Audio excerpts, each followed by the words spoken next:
El Evangelio según Lucas. Es uno de los primeros registros de la vida de Jesús y en realidad es la primera parte de una obra de 2 volúmenes, Lucas y Hechos.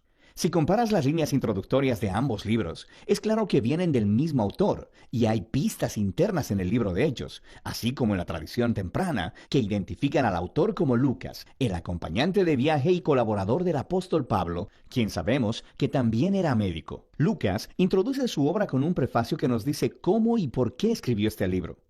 Él reconoce que hay muchos otros buenos registros de la vida de Jesús, pero que él quería volver a las tradiciones del testimonio ocular de todos los discípulos que pudiera para producir lo que él llama un registro ordenado de las cosas que se han cumplido entre nosotros. Esa palabra, cumplido, nos muestra por qué Lucas escribió este registro. Para él, la historia de Jesús no es solo historia antigua. Quiere mostrar cómo es el cumplimiento de la larga historia del pacto de Dios en Israel. Y más grande que eso, la historia de Dios en todo el mundo. El diseño del libro es bastante claro. Hay una larga introducción que prepara las historias de Juan el Bautista y de Jesús. Luego, en los capítulos del 3 al 9, Lucas presenta un retrato robusto de Jesús y su misión en su región de origen, Galilea. Después de eso, la gran sección central del libro es el largo camino de Jesús a Jerusalén, lo que nos lleva al clímax de la historia, la última semana de Jesús en Jerusalén, antes de su muerte y resurrección, lo que después nos lleva al libro de Hechos. En este video nos enfocaremos en la primera mitad del Evangelio de Lucas. La introducción extendida cuenta en paralelo las historias del nacimiento de Juan el Bautista y de Jesús. Así que tienes a una pareja sacerdotal de ancianos, Zacarías y Elizabeth, a una jovencita soltera, María, y a José. Ambas parejas reciben una improbable promesa divina de que van a tener un hijo. Ambas promesas se cumplen cuando Juan y luego Jesús nacen y ambos padres cantan poemas de celebración. Estas canciones poéticas están llenas de ecos de los salmos y profetas del Antiguo Testamento, mostrando cómo estos niños cumplirán las antiguas promesas de Dios. Pero estos poemas también dan una vista previa del rol de cada niño en la historia que sigue. Juan es el mensajero profético prometido en la Torá y los profetas, que preparará a Israel para encontrarse con su Dios. Y Jesús, él es el rey mesiánico prometido a David, que traerá el reino de Dios sobre Israel y la bendición de Dios a las naciones, justo como él le prometió a Abraham. Después de esto, María lleva a Jesús al templo de Jerusalén para su dedicación, y 2 profetas ancianos, Ana y Simeón, ven a Jesús y reconocen quién es, y Simeón canta su propia canción, un poema inspirado en el profeta Isaías. Él dice, este niño es la salvación de Dios para Israel, y él se convertirá en luz a las naciones. Así que con toda esta anticipación, la historia continúa a la siguiente sección principal, donde Lucas presenta a Jesús y su misión. Él prepara la escena con el movimiento de renovación de Juan en el río Jordán, donde él está llamando a un nuevo arrepentimiento, comprometiendo nueva vez a Israel a la existencia a través del bautismo. Él está preparando la llegada del reino de Dios. Y luego, Jesús aparece como el líder de esta nueva Israel, y él es marcado por el Espíritu y la voz de Dios desde el cielo. Él es el Hijo amado de Dios. Después de esto, Lucas continúa con la genealogía y traza los orígenes de Jesús hasta David, y luego hasta Abraham, y luego hasta Adán en el libro de Génesis. Lucas está declarando que Jesús es el rey mesiánico de Israel, que traerá la bendición de Dios, pero no solo a Israel, la familia de Abraham. Él está aquí por todos los hijos de Adán, por toda la humanidad. Después de esto, Lucas ha colocado estratégicamente la historia de Jesús regresando a su ciudad de origen, Nazaret, donde inaugura su misión pública. En una reunión en la sinagoga, Jesús se pone de pie y lee del rollo de Isaías diciendo, el Espíritu de Dios está sobre mí para anunciar las buenas nuevas a los pobres y libertad a los cautivos, vista a los ciegos y libertad a los oprimidos. Ahora, al igual que en los otros evangelios, Jesús aquí se presenta como el rey mesiánico que está trayendo las buenas nuevas del reino de Dios. Pero lo que Lucas está resaltando de manera singular son las implicaciones sociales de la misión de Jesús, de manera que él trae libertad. La palabra griega es aphesis, y literalmente significa liberación, y se refiere a la antigua práctica judía del año del jubileo que se describe en Levítico 25. Es cuando todos los esclavos de Israel eran liberados, cuando las deudas de las personas eran canceladas, cuando las tierras que habían sido vendidas se devolvían a las familias. Todo era una recreación simbólica de la justicia y misericordia liberadora de Dios. Y luego Jesús dice que estas buenas nuevas de liberación son específicamente para los pobres. En el Antiguo Testamento, los pobres, o en hebreo aní, es una categoría mucho más amplia, no solo para las personas que no tienen mucho dinero.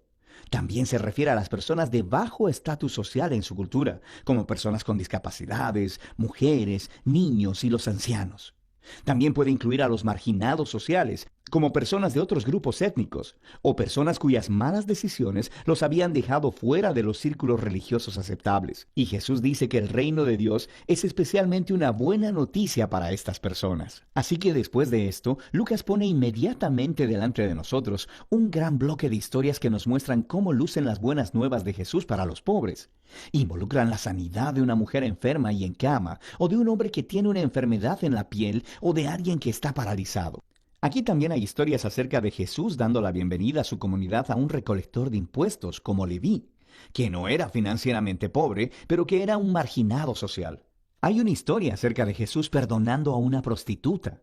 Lucas está mostrando cómo el reino de Jesús traía restauración y revertía todas las circunstancias de las vidas de las personas. Él está expandiendo el círculo de personas que son invitadas a descubrir el poder sanador del reino de Dios. Y mientras la misión de Jesús atrae a un gran número de seguidores, Él hace algo todavía más provocativo. Él hace de estas personas un nuevo Israel, poniendo sobre ellos 12 discípulos como líderes, que correspondían a las 12 tribus de Israel. Y luego Jesús enseña su manifiesto sobre un reino de cabeza, o como Lucas lo llama, el sermón del llano. Él dice que el amor de Dios por el marginado y el pobre significa que su reino revierte todos nuestros sistemas de valores. Él está aquí para formar un nuevo pueblo de Dios, alternativo, que responderá a la invitación de Jesús al practicar la generosidad radical al servir al pobre. Personas que guiarán al servir y vivirán haciendo la paz y perdonando. Personas que son profundamente piadosas, pero rechazan la hipocresía religiosa. Ahora, la visión radical de Jesús acerca del reino ha declarado tener autoridad divina. Así que empieza a generar resistencia y controversia, especialmente de los líderes religiosos de Israel. Su búsqueda de personas cuestionables es una amenaza a sus tradiciones religiosas y a su sentido de estabilidad social. Así que empiezan a acusar a Jesús de blasfemar a Dios, de ser un borracho y de juntarse con pecadores. Esta sección culmina en una nueva revelación para sus discípulos sobre la misión de Jesús. Él dice que sí, Él es el rey mesiánico y que establecerá su reino sobre Israel al morir en Jerusalén, al convertirse en el rey siervo sufriente de Isaías 53, que muere por los pecados de Israel. ¿Y entonces la escandalosa idea? Se explora en la siguiente historia, mientras Jesús sube a una montaña con 3 discípulos y de repente se transforma delante de ellos. Ellos están envueltos en esta nube de la presencia de Dios, quien anuncia, «Este es mi Hijo escogido». Y luego, Moisés y Elías están ahí, los otros 2 profetas que se encontraron con la presencia y la voz de Dios en una montaña. Y Lucas nos cuenta que ellos están hablando juntos acerca de la partida de Jesús, que estaba a punto de cumplirse en Jerusalén. Esa palabra griega, éxodo, es una clara referencia a la historia del éxodo. Lucas está representando aquí a Jesús como un nuevo Moisés, que guiará a su nuevo Israel a la libertad y a la liberación del pecado y la maldad en todas sus formas, personal, espiritual y social. Y eso nos llevará a la segunda mitad del libro. Así que llegamos a la larga sección en el centro del libro, donde Jesús guía a su nuevo Israel en un viaje hacia Jerusalén. Esta parte del libro consiste principalmente en las enseñanzas y parábolas de Jesús dadas en el camino a varias personas con las que se encontraba, principalmente a su creciente grupo de discípulos. De esta manera, Lucas ilustra el seguir a Jesús como un viaje, como algo que haces donde aprendes mientras vas por el camino de la vida. De manera que, primero, Jesús invita a sus discípulos a esta misión mientras envía a un grupo de ellos a adelantarse anunciando el reino de Dios. Desde el principio, ser un discípulo significa participar en la misión del reino de Jesús apropiándote de ella.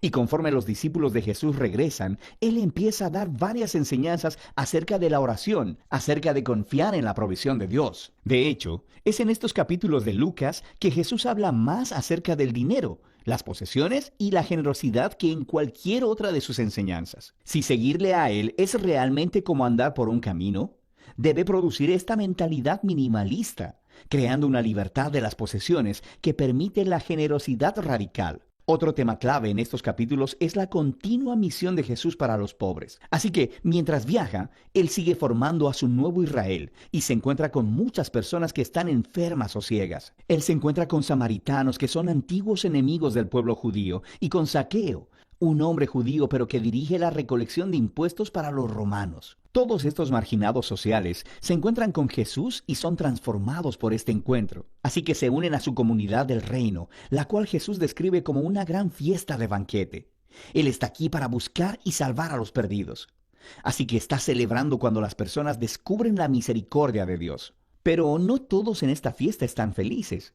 Lucas incluye múltiples historias de Jesús en banquetes con los líderes de Israel, y todas se convierten en acalorados debates donde Jesús confronta su orgullo e hipocresía. Y así, estos banquetes, en contraste, son capturados de la manera más memorable en la parábola del hijo pródigo. Un padre tiene dos hijos, y uno neciamente se va y desperdicia toda su herencia. Pero eventualmente regresa arrepentido, y su padre lo perdona y hace una gran fiesta para celebrar. Mi hijo que estaba perdido ha sido encontrado. Pero el hermano mayor, que jamás dejó a su padre, está enojado y resiente la generosidad de su padre hacia el hijo inmerecido. Ahora, en esta famosa parábola, Jesús está explicando toda la misión del reino a estos líderes.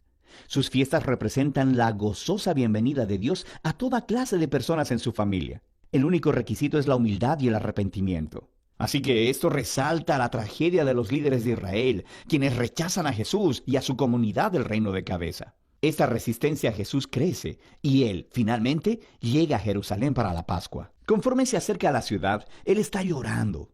Sus discípulos lo están adorando como el rey mesiánico, pero los líderes de Israel lo están denunciando. Y Él sabe que su rechazo del reino de paz va a llevar a Israel a un camino de resistencia y rebelión contra el imperio romano. Eso llevará a la caída de la ciudad. Y es esta destrucción de Jerusalén la que Jesús representa simbólicamente al entrar al templo y expulsar a los vendedores de animales. Él pone un alto al sistema sacrificial y dice que esta casa de oración se ha convertido en una cueva de ladrones y será destruida. Por supuesto, este acto genera toda una serie de debates entre Jesús y los líderes de Israel, lo que lleva a la predicción de Jesús de que un día los ejércitos romanos rodearán la ciudad y la desolarán, y también al templo, todo dentro de una generación. Dicho esto, Jesús se aparta con sus discípulos para celebrar la cena de la Pascua. Es la cena simbólica anual sobre la liberación de Israel de la esclavitud a través de la muerte del Cordero. Así que Jesús convierte el pan y el vino de la cena en nuevos símbolos acerca de este nuevo éxodo.